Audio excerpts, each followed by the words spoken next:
So this is Danny Flexon here for SecondsOut. Delighted to be joined by Chris Eubank Jr. once again. Big fight, December the 11th, Liam Williams. Just tell people out there, in your view, what's going to happen? What's not going to happen? That's the question. Everything's going to happen in this fight.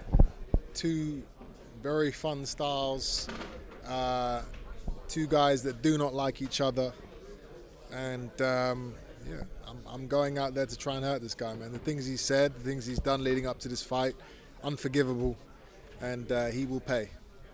What did you make of his kind of change of approach at the press conference? You've been very vocal on social media, but up there on the stage, you seem to diffuse the situation, if anything.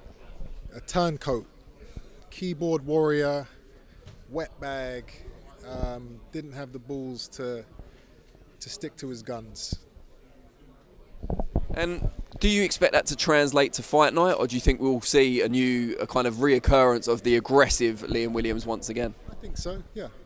I mean, you know, he said he's going to do these things on fight night. I think it's going to be the same thing. He's going to show up and he's going to bottle it again.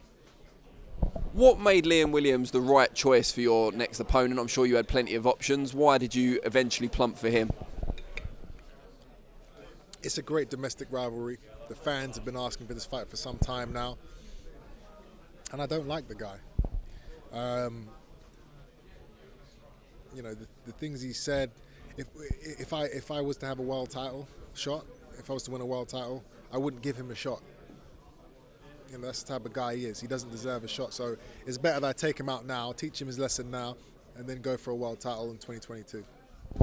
And it was said up on the stage that you didn't know where the fight was going to take place when you agreed to it. When you did find out it was Cardiff, were there any kind of reservations, anything like that?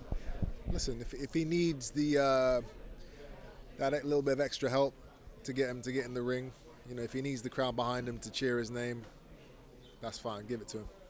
Does it make a difference to you at all? Like, do you thrive off the adversity in terms of the crowd, or is it just it could be either way? Do I thrive off of it? Sure. You know, you have to make it work for you some way. You can't let it deflate you. You can't let it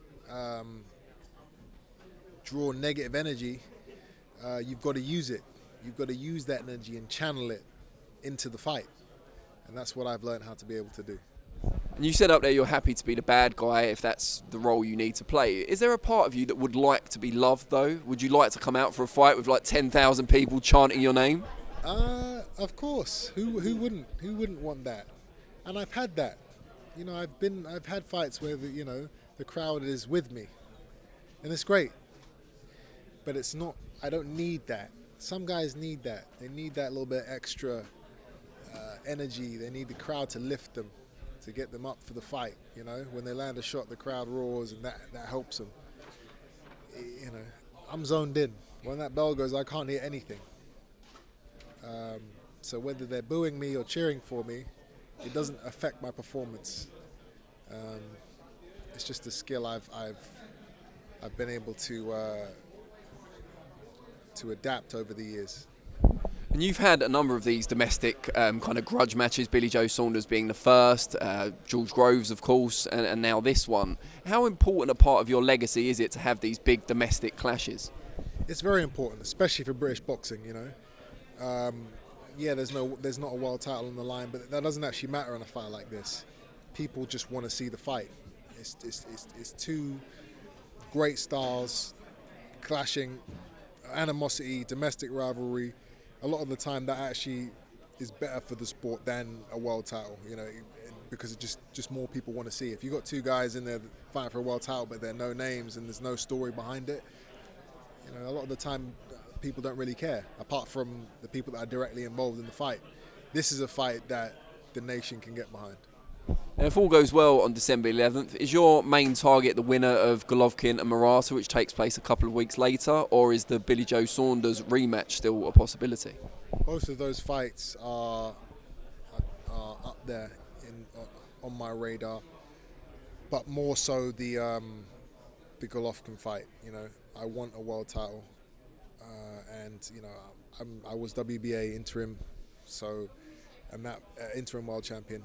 That the WBA full belt will be on the line in that fight, so I should be mandatory for the winner of that. And just before I let you go, one last one. I'm sure you've been asked about this already today, but what did you make of Canelo's decision to move up to cruiserweight for his next fight?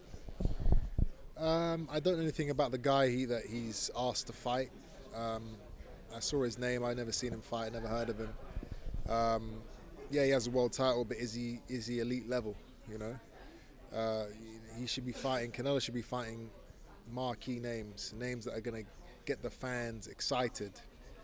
Not guys that he can just cherry pick and he's 2 weight classes above, but I can beat him because he's not that good. Who really cares about that? He needs to fight guys like me, guys who are gonna give it to him, and the guys that the fans are gonna get excited about. Great stuff, Chris. Really appreciate your time. Looking forward to the fight.